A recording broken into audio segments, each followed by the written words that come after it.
From Susan of New York. Gusto niyang manatili ako sa tabi ng kama. Walang cellphone, walang tea.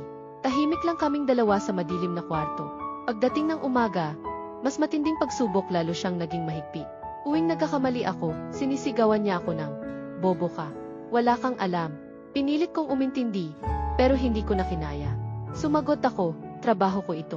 Binabayaran mo ako para alagaan ka. Hindi para insultuhin ako." Lumabas ako at palihim na umiyak.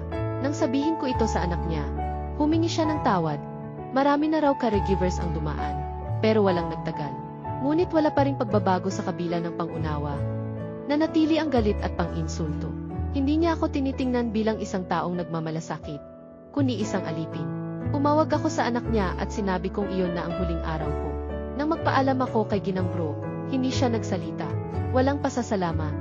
Lumabas ako ng bahay na may bigat sa puso. Pero may kaluwagan din. Hindi ko kailangang kiisin ang ganitong pagtrato. Isang mahalagang aral bilang caregiver. Hindi lang pisikal na pagsisikap ang puhunan, puso at pasensya rin. Pero hindi lahat ng pasyente ay magiging mabuti sa iyo. At hindi mo kailangang manatili kung nasasaktan ka na.